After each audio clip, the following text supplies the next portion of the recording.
Good morning friend, edutainment nursing চ্যানেলে সবাইকে স্বাগতম। আজকে আমরা জানব পিয়ার যাদব স্যারের ভলিউম 2 এর বইটি। থাম্বনেল দেখে বুঝে গেছো আজকে আমরা কি আলোচনা করতে চলেছি। ফ্লুইড ইমব্যালেন্স সম্বন্ধে আজকে আমরা পড়ব।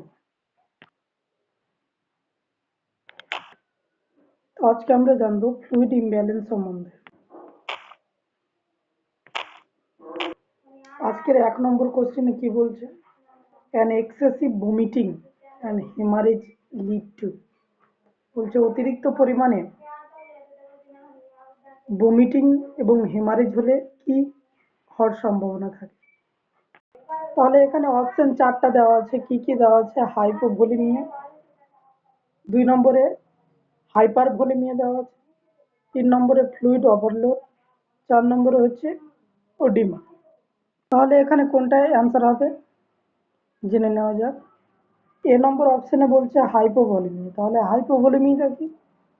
যখন বডিতে ফ্লুইড ভলিউম ডেফিসিট হবে, বডিতে ফ্লুইডের পরিমাণটা কমে যাবে, তখন বলছে হাইপোভলিক।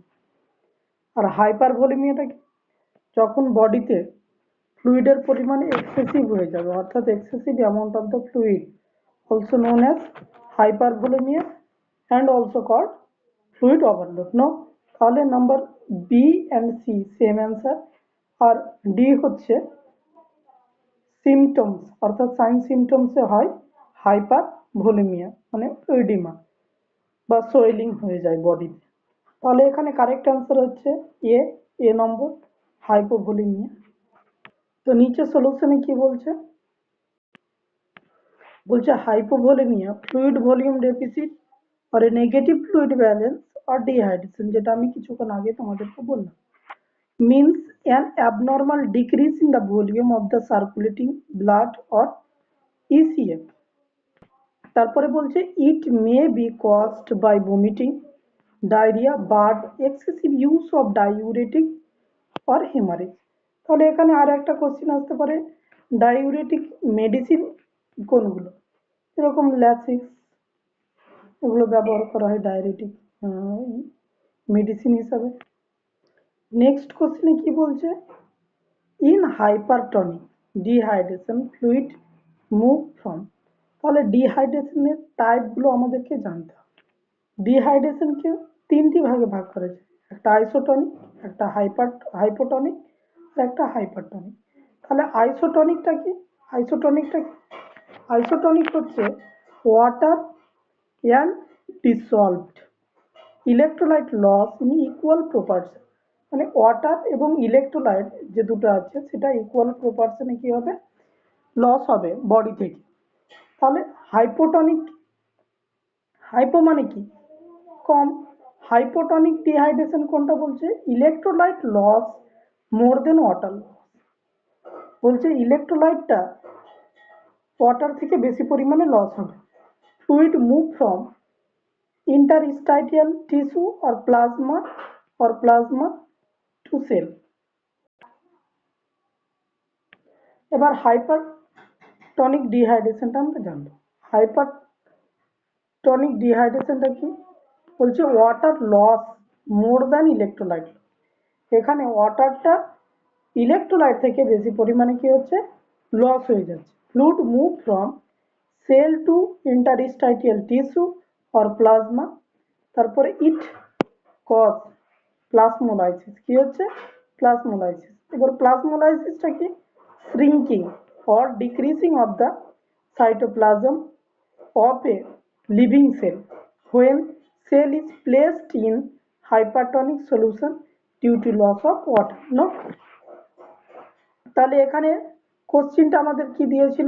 কোশ্চেনে দিয়েছিল হাইপারটনিক ডিহাইড্রেশন। হাইপারটনিক ডিহাইড্রেশনটা কোথা থেকে হচ্ছে? এ নম্বর অ্যান্সারে কি বলছে? এ নম্বর অপশনে বলছে ইন্টারস্টাইটিয়াল স্পেস টু সেল। তারপরে বি নম্বরে বলছে sell to interstitial space. C নম্বরে কি বলছে? Sell two body cavity. 4 নম্বরে বলছে ইন্ট্রাভাস্কুলার টু দ্য বডি। কোনটা? কারেক্ট অ্যান্সার হচ্ছে cell to interstitial space, cell to inter.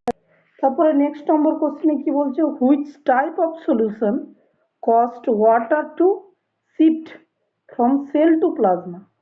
তাহলে সেল টু প্লাজমা যখন হবে তখন হবে হাইপারটনিক। আর প্লাজমা টু যখন সেল যাবে, প্লাজমা টু সেল যাবে তখন হাইপোটনিক। মনে রাখবে এটা। বেট তারপরে নেক্সট নম্বর কোশ্চেনে কি বলছে, plasmolysis will occur when cell is placed in. কিছুক্ষণ আগেই 12 নম্বর কোশ্চেনে পড়লে প্লাজমোলাইসিস কখন হয়, হাইপারটনিক সলিউশনের সময় প্লাজমোলাইসিস। তাহলে প্লাজমোলাইসিসটা আর একবার আমরা জেনে নেব। প্লাজমোলাইসিস shrinking or decreasing of cytoplasm of a living cell when cell is placed in hypertonic solution due to loss of water। এর পরের কোশ্চেনটা খুব গুরুত্বপূর্ণ কোশ্চেন। কি বলছে, এ ফিজিশিয়ান অর্ডার, মানে একজন ডক্টর অর্ডার করলো IV potassium for a child with hypertonic dehydration. চাইল্ডটা কি আছে, হাইপারটনিক ডিহাইড্রেশন রয়েছে। A nurse perform which of the following highest priority assist before administering potassium? মানে পটাশিয়ামটা দেওয়ার আগে নার্সিং কি তার চেক করবে। এ নম্বর অপশনে কি বলছে, টেকিং দ্য টেম্পারেচার চেক করবে। বি নম্বর বলছে টেকিং ব্লাড প্রেশার। সি নম্বর হচ্ছে অবটেনিং ওয়েট। ডি নম্বর বলছে checking the amount of the urine out. তাহলে এখানে কারেক্ট অ্যান্সার হচ্ছে number D, checking the amount of the urine output, অর্থাৎ ইউরিন আউটপুট চার্টটা খুব ভালোভাবে মেনটেন করবে। তাহলে পটাশিয়াম অ্যাডমিনিস্ট্রেট করার পূর্বে কি কি করতে হবে বলছে, if IV potassium is prescribed for administration, ensure before administration that the child has voided and has adequate renal function। তাহলে রেনাল ফাংশন যেটা আছে সেটা বাচ্চার ঠিকঠাকভাবে আছে কিনা, ঠিক আছে কিনা সেটা দেখে নিতে। তারপরে নেক্সট ইম্পর্টেন্ট কোশ্চেন, সলিউশনে কি বলছে, potassium chloride should never be administered if urine output is less than 2 ml per kg per an hour।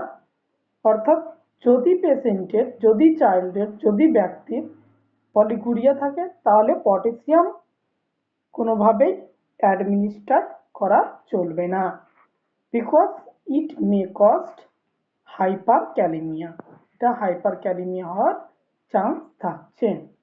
তারপরের কোশ্চেনে কি বলছে, the symptoms of severe dehydration in an adult include all the following except। বলছে severe ডিহাইড্রেশনে কোন কোনগুলো দেখা যাবে না। এক নম্বর কি বলছে, ডিক্রিজ থার্স্ট, বলছে তৃষ্ণার্ত কমে যাবে, ডিজিনেস হবে, পালপিটেশন হবে, উইকনেস হবে। তাহলে এ number is the correct answer. যদি পেশেন্টের ডিহাইড্রেশন বাড়ে তাহলে থার্স্ট বাড়বে, তাহলে এখানে অ্যান্সার হতে হতো কি ইনক্রিজ থার্স্ট। তো এটাই একসেপ্ট। বাকি সবগুলো সিভিয়ার ডিহাইড্রেশন লক্ষ্য করা যায়, ডিজিনেস পাওয়া যায়, প্যালপিটেশন পাওয়া যায় অ্যান্ড উইকনেস পাওয়া যায়। সলিউশনে কি বলছে, in dehydration water is primary loss, cause কি হতে পারে, causes increase level of electrolyte or hypertonicity, hypertonicity হওয়ার চান্স থাকে।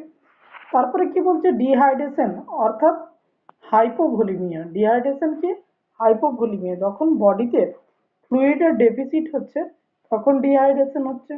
যে is characterised by thirst, orthostatic hypotension, tachycardia হচ্ছে, র্যাপিড 3D পালস, তারপরে অলিগুরিয়া হচ্ছে, ইনক্রিজ ইউরিন স্পেসিফিক গ্র্যাভিটি বলছে মোর দ্যান 1.026, বলছে থিক ডার্ক ইউরিন হচ্ছে, উইকনেস হচ্ছে, ফিভার হচ্ছে, হাইপারন্যাট্রিমিয়া হচ্ছে, তারপরে কোটেড টাং হচ্ছে, তারপরে সানকেন আইস হয়ে যাচ্ছে, হাইপার অসমোল্যালিটি হচ্ছে, তারপরে ওয়েট লস হচ্ছে, ডিক্রিজ স্কিন টার্গার হচ্ছে, ডিলে ক্যাপিলারি রিলিফ হচ্ছে। তাহলে ডিহাইড্রেশন যদি হয় তাহলে এগুলো সাইন অ্যান্ড সিমটম দেখা যাবে। তারপরে কি বলছে, যদি ব্যক্তির সিভিয়ার ডিহাইড্রেশনে চলে যায়, in severe dehydration cellular disruption হতে পারে, কি হতে পারে? সেলুলার ডিসরাপশন হবে। তারপরে ডিসওরিয়েন্টেশন হবে। এক্সাম্পল কি বলছে? ডেলিরিয়াম হতে পারে, ফেইন্টিং হতে পারে, হাইপারথার্মিয়া হতে পারে, মেডিসিন টক্সিসিটি হতে পারে, রেনাল ফেলিওর, আর ডেথ মে বি অকার। এরপরের কোশ্চেনে কি বলছে?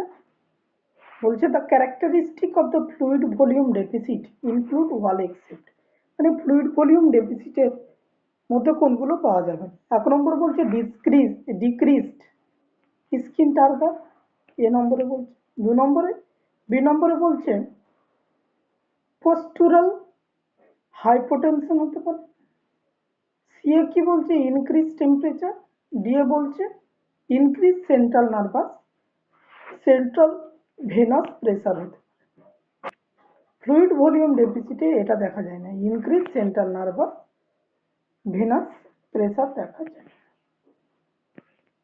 এরপরে নেক্সট কোশ্চেনে কি বলছে? Fluid deficit most accurately assist by, যদি বডিতে ফ্লুইডের ডেফিসিট হয় তাহলে কিভাবে অ্যাকিউরেটলি ভাবে অ্যাসিস্ট করা যাবে সেটা দেখতে হবে। তাহলে কি হচ্ছে?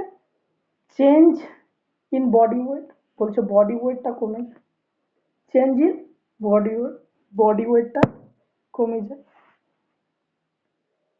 তারপরে বলছে presence of the dry skin, decrease in the blood pressure, alter general appearance. তাহলে বলছে ফ্লুইড ডেফিসিট, বডিতে ফ্লুইডের পরিমাণ কমছে অর্থাৎ হাইপোভোলেমিয়া হচ্ছে, তাহলে কোনটা অ্যাকিউরেটলি ভাবে বডিতে ব্লাড প্রেসার কমে যাবে, কি কমবে? ব্লাড প্রেসার কমে যাবে। বলছে skin turgor test is use to assist, কেন অ্যাসিস্ট করা হয়? ডিহাইড্রেশন স্ট্যাটাস দেখার জন্য, লেভেল অফ পেইন দেখার জন্য, সি নম্বরে বলছে কনসিয়াসনেস দেখার জন্য, ডি নম্বরে বলছে ইনফেকশন দেখার জন্য। তাহলে স্কিন অফ টার্গার কি করার জন্য? ডিহাইড্রেশন টেস্ট করার জন্য দেখা হয় বা টেস্ট করা হয়। আজকের লাস্ট কোশ্চেন কি বলছে? All of the following are features of severe dehydration except, মানে সিভিয়ার ডিহাইড্রেশনে কোন নিচের অ্যান্সার গুলো দেখা যায় না? বলছে ডিলে ক্যাপিলারি রিফিল, অর্থাৎ সিভিয়ার ডিহাইড্রেশন এটা দেখা যায়। দ্বিতীয় নম্বরে বলছে সানকেন ফন্টানেল, এটাও সিভিয়ার ডিহাইড্রেশনে লক্ষ্য করা যায়। ড্রাই ওরাল মিউকাস, এটাও হয়, কিন্তু সিভিয়ার ডিহাইড্রেশনে মেন্টাল স্ট্যাটাস চেঞ্জ হয় না। এখানে কারেক্ট অ্যান্সার হচ্ছে D is the correct answer.